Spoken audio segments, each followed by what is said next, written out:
İmam Sadiq əleyhissalamdan da hədis.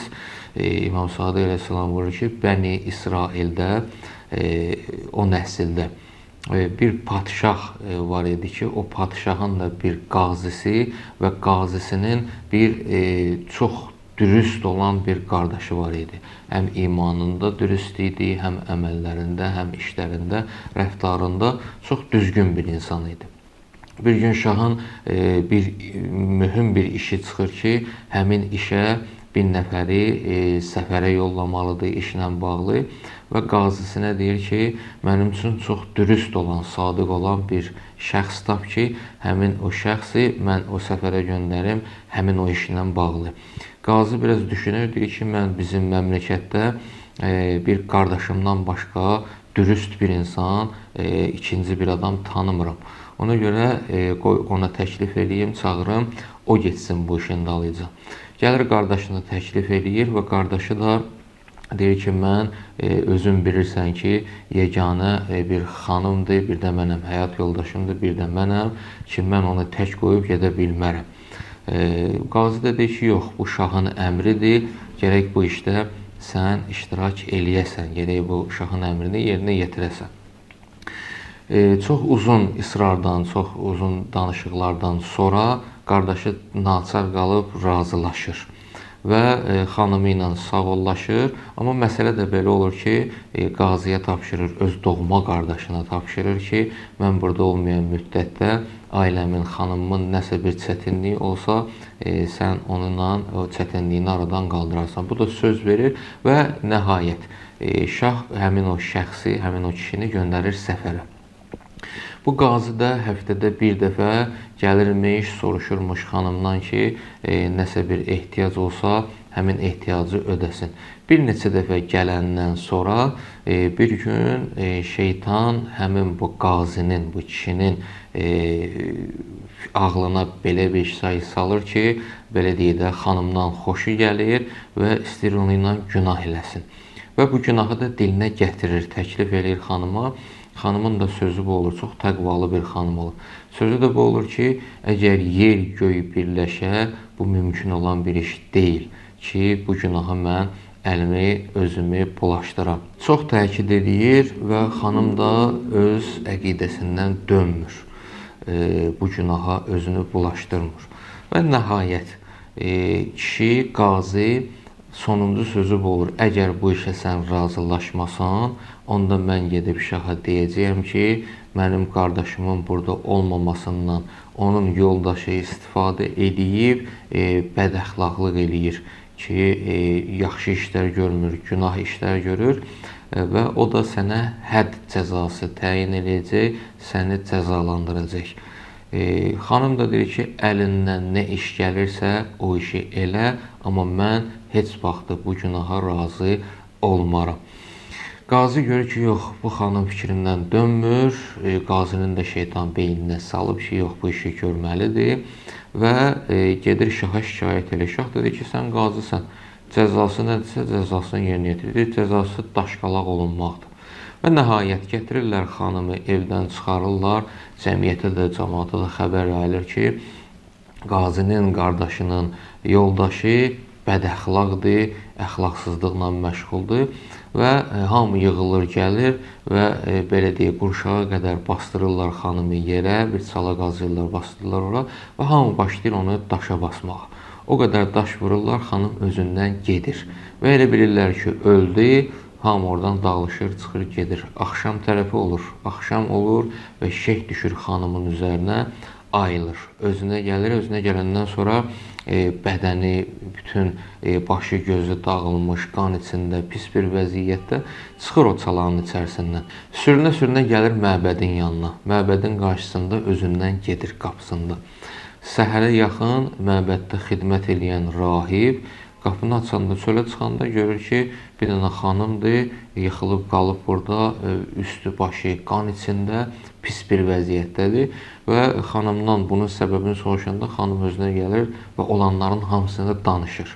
Rahibin də xanıma yazığı gəlir və götürür onu bir həkim çağırır, bir müddət onu müalicə edir və xanım tam sağalandan sonra rahib görür ki, bu təqvalı bir xanımdır, imanlı bir xanımdır və təklif eləyir ona. Deyir ki, sən elə burada qalıb, mənim bir övladım var, övladıma dərs deməklə məşğul olarsan. Xanım da razılaşır və onun evində qalaraq bir otaqda təyin olunur onun üçün və qalıb orada başlayır xidmət etməyə. Övladına, rahibin oğluna dərs deməyə. Bir müddət keçir üstündən, bu rahibin də bir vəkili var idi, onun evinə gəlirdi, gedirdi. Bir gün bu xanımı görür orada və belə deyək, şeytan indi bu dəfə bunun beyninə salır. Bunun ağlına salır ki, bu xanımdan günah eləsin və günahı təklif eləyir xanıma. Xanım da yenə həmişəki kimi, yenə deyir ki, yer göy bir ola, mən bu günahı eləyə bilmərəm.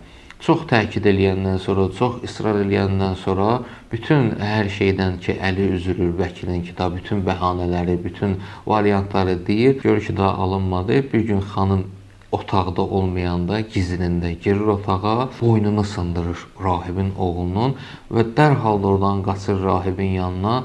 Deyir ki, sən heç tanımadığın bir xanımdır, gətirdin, saldın evə, ona etibar edin, bax, sənin oğlunu öldürdü. Tez rahib gəlir evə, görür ki, doğrudan da oğlu dünyasını dəyişib. Xanıma soruşur ki, yaxşı, mənim elədiyimin yaxşılığın əvəzi bu idi ki, sən mənə elədin. Xanım da olanların hamısını danışır onun üçün. Ki, nələr baş vermişdi, necə olmuşdu, hamısını danışır onun üçün. Və bundan sonra rahib deyir ki, yox, mən daha səni burada saxlaya bilmərəm. Çünki mən səni hər dəfə görəndə oğlumun ölümü yadıma düşəcək. Ona görə səni buradan yola salıram, get. Qapıdan çıxanda, xanım yola çıxıb getmək istəyəndə saxlayır onu, 20 dirhəmdə pul verir ki, birdən yolda nəyəsə ehtiyacın olanda istifadə eləyərsən. Xanım oradan çıxır. Bir xeyli yol gedir, gəlir çatır bir kəndə, görür ki, kəndin meydanında cəmaət toplaşıb, bir nəfəri ayaqlarından asıblar, aşağı, üzü aşağı, baş aşağı asıblar, qalıb orada. Soruşur ki, nəyə görə, nə günahın sahibidir? Deyir ki, bu borcalı vaxtında da qaytarmayıb. Həmin onun günahıdır. Bizim kəndin bir adəti var ki, kim borc alıbsa, əgər vaxtında qaytarmasa, onu gətirib çarmıxa çəkirlər, burada qalır, ta borcu qaytarılana qədər. Əgər borcunu kimsə qaytarmasa, yaxınlarından və yaxud başqalarından kimsə gətirib qaytarmasa, onda elə o burada qalır, belə də ölür, canını tapşırır. Xanım soruşur ki, bu kişinin borcu nə qədərdir ki? Deyirlər 20 dirhəm. Xanım baxır ki, üstümdə 20 dirhəm pul var. Kimədir borcu çağırırlar, həmin 20 dirhəmi verir və kişini açıb oradan buraxırlar. Xanım yola düşüb getmək istəyəndə kişi ondan soruşur ki, hara gedirsən? Deyirsə, özüm də bilmirəm, hara gedirəm. Deyir, onda mən də icazə ver, səninlə yola çıxım gedim. Çünki mən daha bu kənddə rüsvay olmuşam. Mən bu cəmiyyətin, bu insanların arasında daha qala bilmərəm. Mən də başalım gedim, hara gedərəm, gedərəm. Bir xeyli yol gedirlər, gəlib çatırlar dəniz sahilinə. Baxıb görürlər ki, burada limandır, gəmilər gəlir oradan. Belə deyək, yük daşıyan gəmilər var, sərnişin daşıyan gəmilər var. Bir xeyli də yol gəlirlər, hətta bəlkə neçə gündə yol gəliblər. Ac, susuz. Kişi xanıma deyir ki, sən burada gözlə, mən gedim, o bəlkə iş olar, bir nəfərin yükünü daşıyaram, muz da alaram əvəzində və gələrəm, bir şey alaram, biz də yemək yeyərik. Xanım oturur, başlayır zikirlə məşğul olmağa, bu kişi də gəlir. Gəlir, baxır, görür ki, bir gəmidir ki, bura ancaq əşyalar yığılır, amma bir gəmidə də sərnişinlər yığılır. Soruşur ki, bu nə gəmisidir? Deyirlər buna ki, bu gəmi ləl-cəvahirat, qızıl, gümüş, qiymətli əşyalar gəmisidir, tacirlərdir, bu malların sahibləri. Tacirlər də digər gəmidə ki, onlar da orada gedirlər, bu malların sahibləri. Deyir, bu gəminin qiyməti nə qədər olar? Gəminin, o ləl-cəvahirat, qiymətli, daş-qaş olan gəminin qiyməti nə qədər olar? Deyirlər ki, heç bu qiymətsizdir, bunu heç hesablamaq olmaz. Deyir, məndə amma bundan da qiymətli bir şey var. Deyirlər, nədir? Deyir, mənim bir dənə kənizim var ki, çox gözəl, həm imanlı, həm təqvalı, həm zahiri görünüşü gözəl, hər bir cəhətdən və hər bir şeyə də cavab verən bir kənizdir, bir xanımdır. O, bunlardan da, bu gəmidən də, gəmidəki mallardan da qiymətlidir. Mən də onu satıram. Deyirlər ki, neçə satırsan? Deyir, bu şərtlə satıram ki, bir nəfəri göndərin, tacirlərə deyir. Gəlsinlər, baxsınlar həmin xanıma. Əgər razılaşsalar, mən qiymətini deyərəm. Bir nəfəri göndərirlər, gəlir, baxır və qayıdır, gəlir tacirlərin yanına. Deyir ki, doğrudan da, həqiqətən də elə bir xanımdır ki, bu günə qədər mən elə gözəllikdə və elə ismətdə, iffətdə bir xanım görməmişəm. Qiymətini soruşurlar, deyir 4000 dirhəmə satıram. Verirlər 4000 dirhəmi, deyir, amma şərtim budur, mən buradan uzaqlaşım, ondan sonra gedib onu götürərsiniz. Verirlər puluna, uzaqlaşır, çıxır, gedir, gəlirlər xanımın yanına ki, bizimlə getməlisən. Xanım deyir, mən axı sizi tanımıram, siz kimsiniz, mən niyə görə sizinlə getməliyəm? Deyirlər ki, sən kənizsən, biz səni almışıq. Deyir, axı mənim sahibim yoxdur ki, alasız məni. Deyir, bilmirik, sənin sahibin 4000 dirhəmə səni bizə satıb. Getməsən, məcbur aparacaq səni. Neysə, xanımı gətirirlər. Tacirlər hamısı görür, o alan tacir, 4000 dirhəmi verən tacir istəyir ki, onu sərnişində olan gəmiyə mindirsin, özləri ilə aparsın. Baxır, görür ki, yox, burada alınmaz. Ona görə məcbur qalır, o əşyalar, qiymətli daşqaş yığılan gəmiyə tək həmin xanımı otuzdururlar, özlərini sərnişin gəmisində və gəmilər yola düşür. Dəryanın demək olar ki, ortasında bir tufan qopur. Dəniz təlatümə gəlir və sərnişinlər, tacirlər olan gəmi batır, qərq olur. Amma içində daş-qaş dolu olan, qiymətli əşyalar olan gəmi üzə-üzə və həm də xanım gəlir, çıxır bir dənə adaya. Xanım adaya çatandan sonra düşür, görür ki, bura bir adadır. Burada şirin, gözəl, növbə-növ meyvələr var, içməli bulaqları var, suyu var və elə öz-özünə düşünür ki, elə yaxşı oldu. Mən burada qalaram, öz Rəbbimlə tək, öz Rəbbimə ibadət eləyərəm, bu meyvələrdən də istifadə eləyərəm. Gəmi də qalır adanın sahilində. Xanım başlayır orada ibadət eləməyə. Həmin dövrün, o Bəni İsrail cəmaatının həmin dövrdə yaşayan Peyğəmbərinə Allah Teala vəhy eləyir. Vəhy də belədir ki, ey mənim Peyğəmbərim, ey mənim Rəsulum, bu məmləkətin şahına xəbər ver ki, filan adada mənim bir bəndəm var, mənim bir kənizim var ki, o hər nə dua eləsə mən qəbul eləyərəm. Ona görə şaha xəbər ver ki, getsin, nə qədər cəmiyyətinin içində günahkar insan varsa, müşkülü olan insanlar varsa, aparsın onları həmin xanımın yanına, o xanımdan istəsinlər, xanım dua eləsə, mən dualarını qəbul eləyib, günahkarların günahını bağışlayaram, hacəti istəyi olanların da istəyini verərəm. Peyğəmbər gəlir, şaha xəbər verir, şah da çox sevinir. Gəlirlər həmin adaya çatanda görürlər ki, bir dənə içi ləl, cəvahirat, daş-qaşla dolu olan bir gəmidir və düşürlər adada, görürlər ki, bir xanım da arxası bunlara tərəf oturub ibadətlə, zikirlə məşğuldur. Şah gəlir qarşıya. Gəlir qarşıya, xanımın arxasında dayanır, salam verir, xanım da salamının cavabını alır, arxaya çevrilmədən. Salamın cavabını verir və deyir ki, şah deyir, mənim bir istəyim var. İstəyim də budur ki, mənim üçün Allaha dua elə, Allah məni bağışlasın.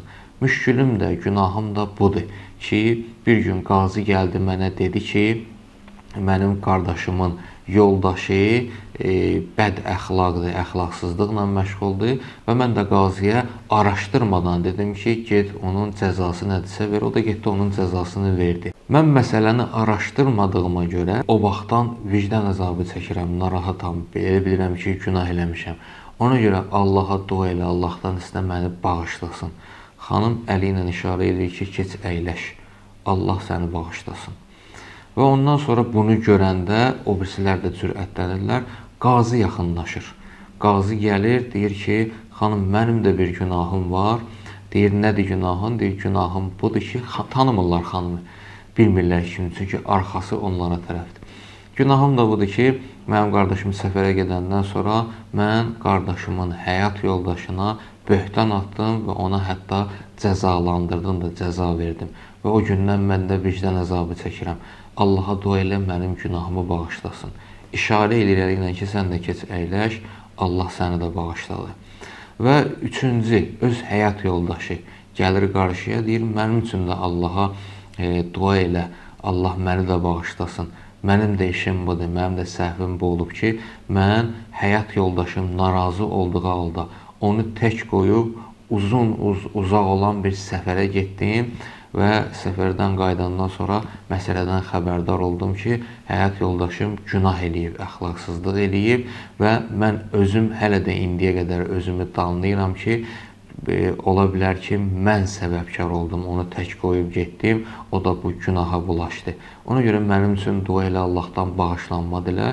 Xanım əli ilə işarə edir ki, sən də əyləş, Allah səni bağışladır. Rahib gəlir. Rahib gəlir, dualarının, günahlarının bağışlanmasını istəyir. Sənin problemin nədir? O da deyir ki, məndə bir iffətli bir xanım var idi, təqvalı, imanlı bir xanım var idi ki, onu qovdum, evimdən qovdum, getdi. Halbuki günahsız idi. Amma o gündən bu günə çox narahatam ki, gərək qovmayaydım, bilmirəm başına nə gəldi. Onu bəlkə də çölün, səhranın vəhşi heyvanları parçaladılar falan. Xanım ona da işarə edir ki, otur, Allah səni də bağışladı. Vəkil gəlir, həmin rahibin vəkili, o da istəyir. Xanım ona da deyir ki, Allah səni də bağışladı, əyləşir. Və sonuncu şəxs çıxır qarşıya. Həmin o şəxs ki, 20 dirhəm borcu var idi və bu xanımı kəniz kimi satmışdı. O da günahını etiraf edir, bağışlanma istəyəndə xanım təkcə ona deyir ki, sən get, Allah səni bağışlamasın.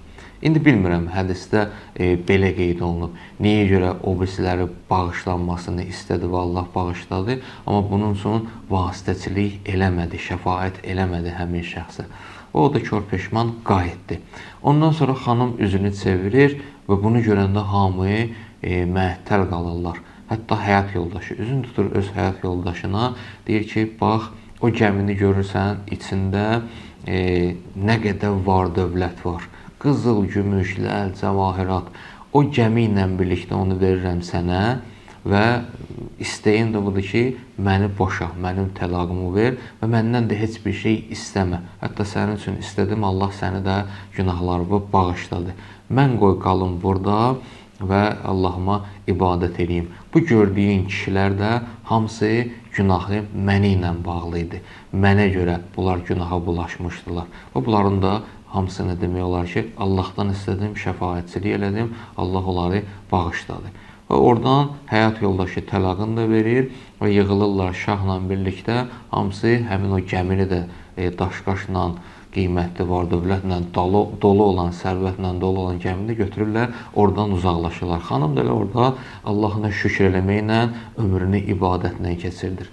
Hədisin bu yerinə gəlib çatır. İmam Sadiq əleyhissalam buyurur ki, xoş olsun həmin xanımın halına ki, o qədər təqvalı bir xanım idi ki, təqvası onu o neçə dənə ki imtihandan keçdi, o imtihanlar ki onun abrını əgər o günaha düşsəydi, onun abrını, iffətini, ismətini aradan aparacaqdı. Öz təqvası ilə özünü qorudu, o təqvası ilə, yəni özünü qoruması ilə elə bir mərtəbəyə gəldi, çatdı xanım ki, Allah Peyğəmbərinə vəhy edir ki, əgər o xanım kimi bağışlasa, onda mən də bağışlayaram. Ki, deməli, o xanımın razılığı ilə Allah kimlərisə, o xanımın istəyi ilə Allah kimlərisə bağışlayır və yaxud hacətlərini verir. Xoş olsun deyir həmin xanımın halına. Baxın, bu hədisin uzun da olsa, hədisin içərisində bu ibrətli hədisin baş vermiş, tarixdə olan, Bəni İsraildə baş vermiş bir hadisənin, bir hekayənin belə deyə içərisində söhbətin əsas məğzi, mənası təqvadır.